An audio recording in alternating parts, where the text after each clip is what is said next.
All right, I know when it comes to money, money can manifest fast, but when you have behaviors that you've grown up within, like, stuff that you saw in your childhood and Yeah. Hard not to believe what you've been seeing. yeah, Yeah. yeah. So that causes you to react a certain type of way. So in that moment when you're about to react to something, does it change just as fast? Like when let's say I want $5,000, I want 10,000, it can happen like that. But in the process of behavior, it doesn't happen that fast. Is it constantly something that you're working on, or can it happen just as fast as like? Well, here's the thing. You're going to like this. It happens instantaneously, vibrationally. But then you want to say, come on, Abraham, how do I get the money out of the vortex and into the bank? In other words, I'll play your silly game and accept that there is a vibrational reality, but the guy at the bank doesn't want to know about that. He wants the funds to be in my account, Abraham. So how do I turn this vibration into something that's tangible? How does the vibration turn to thoughts? How do the thoughts turn to things? How does it become tangible?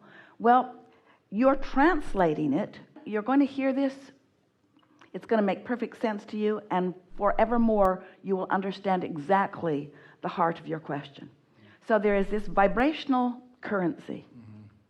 Can't spend it yet. You could feel good about it, but you can't spend it yet. If you're looking at the bank account where it isn't yet, and you don't feel good, it's not coming. Yes. If you look at the bank account where it isn't, and you notice that it hasn't been there for a long time, and you know a lot of people where it hasn't been there. In fact, as long as you can remember, not enough money has been what you've been hearing.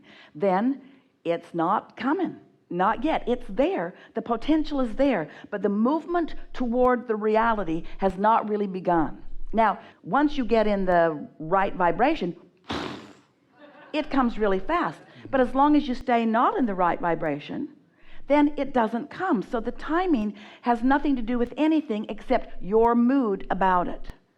So basically what you're saying, if I keep looking at the money not in the account, even though the money is there, I can have several checks where I've did something and that money's on its way, but I keep focusing. It can get hung up in all type of ways. It got lost Even in the money mail, that is supposed to be yours, you keep from coming in your belief that it isn't there. So And that's basically the same thing with a relationship then, or with behaviors. With everything. With everything. So this business of translating it, that's the part that most people don't realize, because you don't realize that you are turning the intangible to the tangible. You are receiving the clue, the impulse to go there, to do that, to be there, to see that.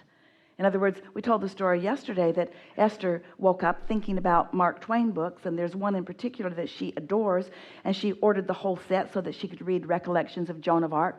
Joan of Arc is on her mind. The next day, she is at a restaurant, and she gets an impulse to go over there, and she walks into a place, and the man says, "Can I help you?" And she walks right in, room, and is standing in front of a statue of Joan of Arc. Didn't know she was going to find that. But there it was, because it was active in her vibration, because it mattered to her, and there was no resistance. It was so close to an instant manifestation, it nearly knocked her over. She said to him, "Is that who I think it is?" And he said, "Well, who do you think it is?" Grabbed that and held it to her. Mine, mine, mine, mine, mine, mine, mine is what she wanted to say. Mine, mine, mine, mine, mine. She could not believe how fast the universe yielded that to her. And it's because she didn't wake up and say, "Oh, I don't have a statue of Joan of Arc." How would one even find a statue of Joan of Arc? Are there even any statues of Joan of Arc? I don't believe I have ever seen a statue. When I was growing up, none of us ever had statues of Joan of Arc. My mother didn't have a statue of Joan of Arc. Her mother didn't have a statue of Joan of Arc. None of us have ever had statues of Joan of Arc. But there it was, instantaneously. I've experienced that, on the financial side, but just on where stuff just boom, boom. Even like I said, I've even had thoughts of when I do something, I'll be like, okay, this person's gonna say these exact same words when I perform this type of project or do this, and it's been said.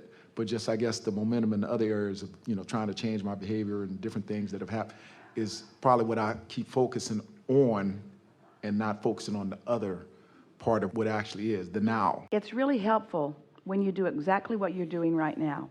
When you start noticing the correlation between what you've been thinking and how you've been feeling and what's manifesting. So when you focus on the things where it really has been working, and you think, well, what were the components? Well, I wasn't worried about it. Exactly. I wasn't blameful. I wasn't justifying it. I had this light desire that I wasn't complicating or contradicting with negative thought. And so the ideas just came and it unfolded easily. But the things like money or relationships, or in some cases physical well-being, because they matter so much, you think about them a lot. And because you think about them a lot from a lackful place, those are the sticking points for most. Many people say, why is it that the things I don't care that much about just come easily into my experience?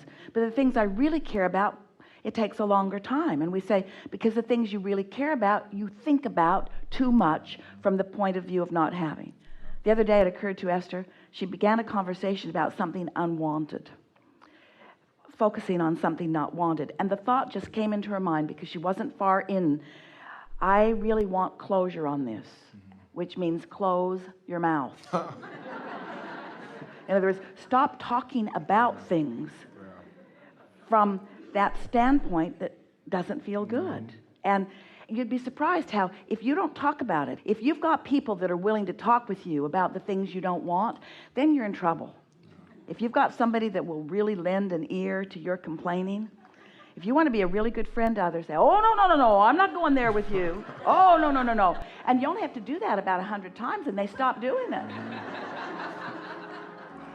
After a while, they realize you're not going to be the sounding board.